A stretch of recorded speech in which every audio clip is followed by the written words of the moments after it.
Hi guys, this is Scribbly again with another pen review, and today we're going to have a look at another Lamy pen. The Lamy pen that we're going to look at today is the Lamy Imporium. The Lamy Imporium is one of Lamy's sort of like top line fountain pens. It's one of the more expensive fountain pens that Lamy does manufacture. And while pens such as the Lamy Safari and All-Star and some of the other sort of like slightly less expensive Lamy pens are pens that are more present in the fountain pen community and pens that you do see more often out there, these top line pens are pens that are not seen all that often, which is why I'm really happy to have a look at that one right here. Before we hop straight into things, let me say a big thank you to our friends over there at Appelboom who have shipped me this pen so that I can review it for you.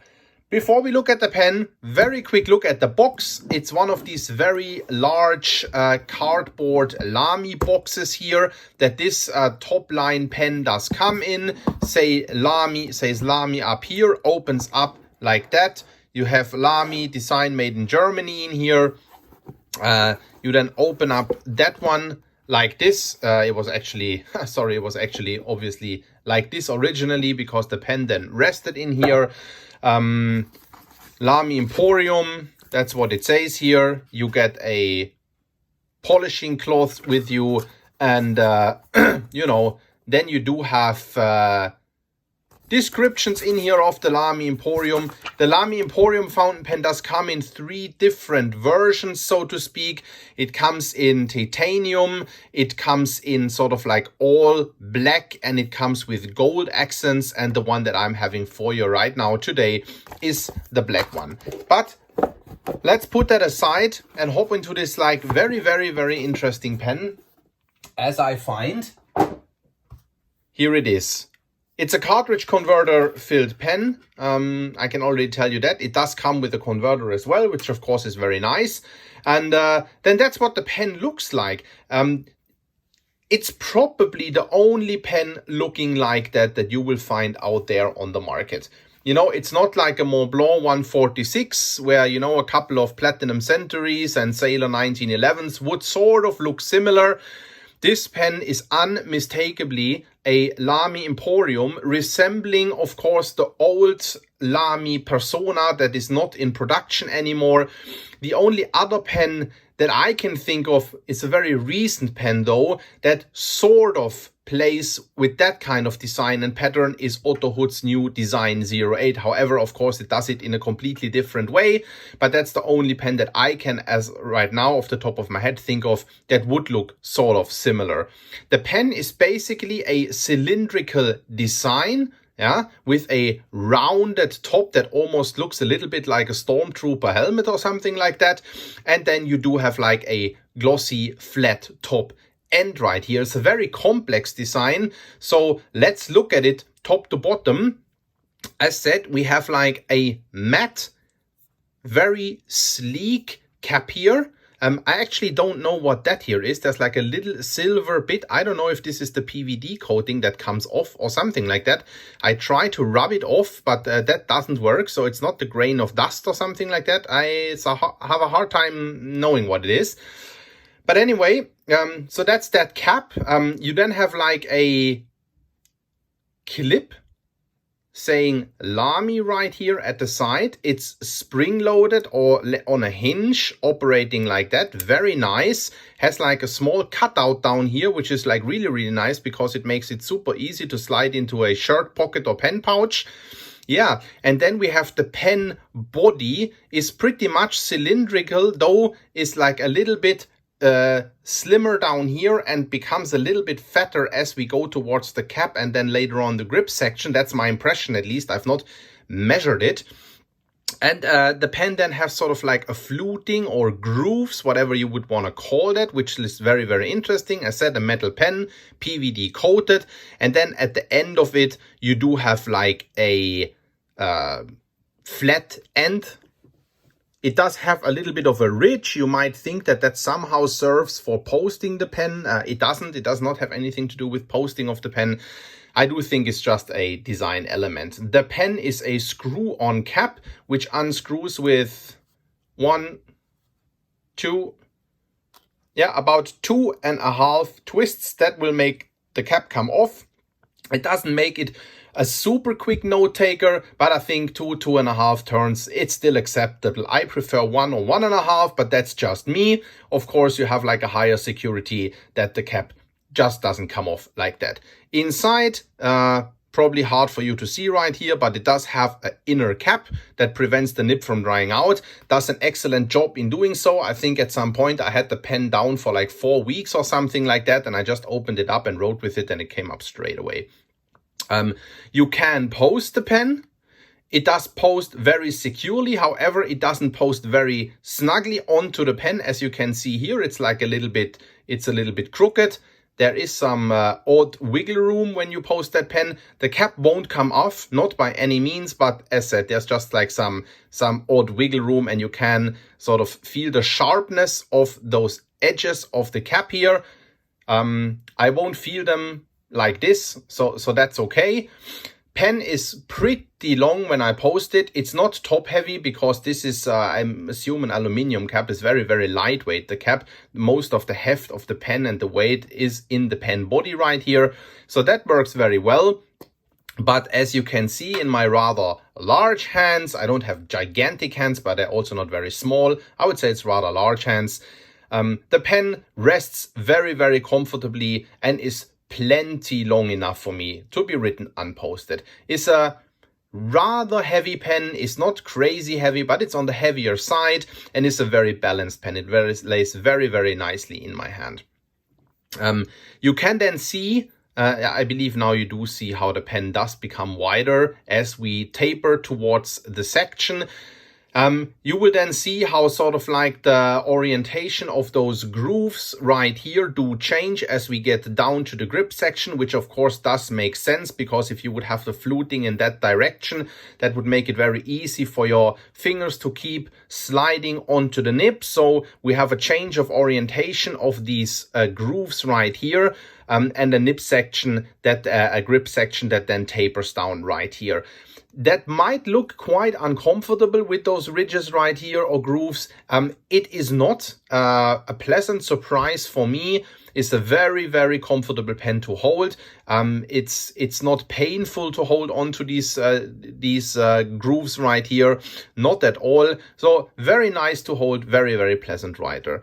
We then have one of Lamy's gold nibs here. This is like extra fine 14 karat 585 gold nib. This gold nib, as opposed to other gold nibs that Lamy also makes, does not have a breather hole.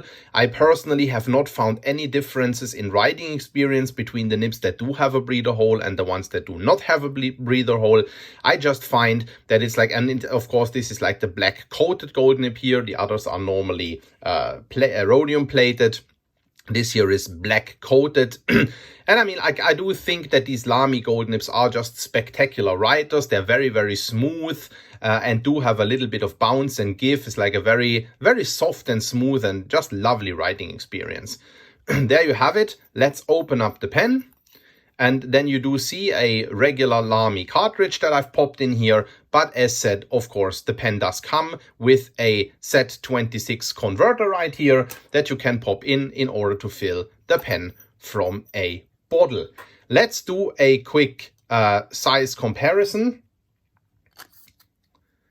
of this pen to my standard size reference pen, the Lamy Safari. And if I line those two up right here, I guess it's fair to say that they're both pretty much exactly the same length.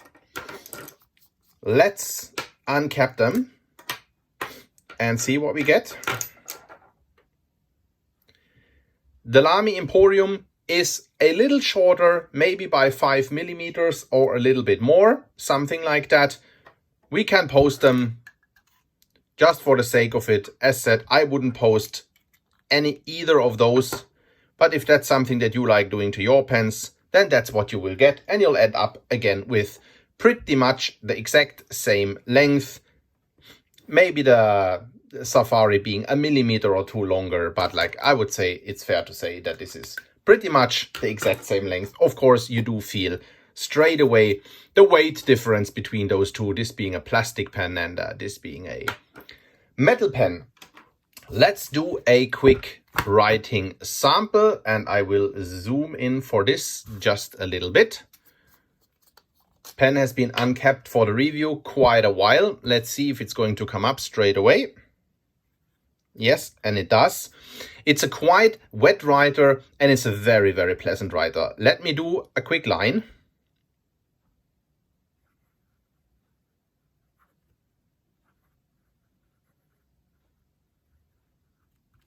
This is the Lamy Imporium.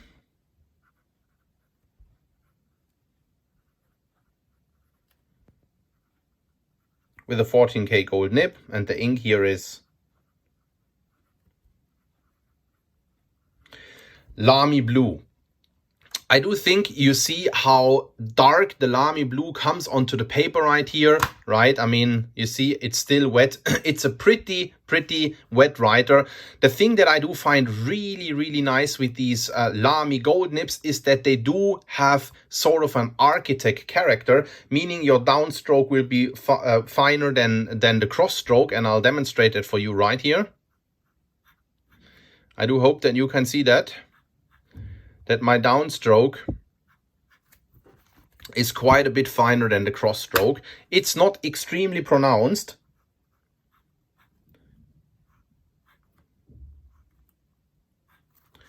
but I do hope that you can see it.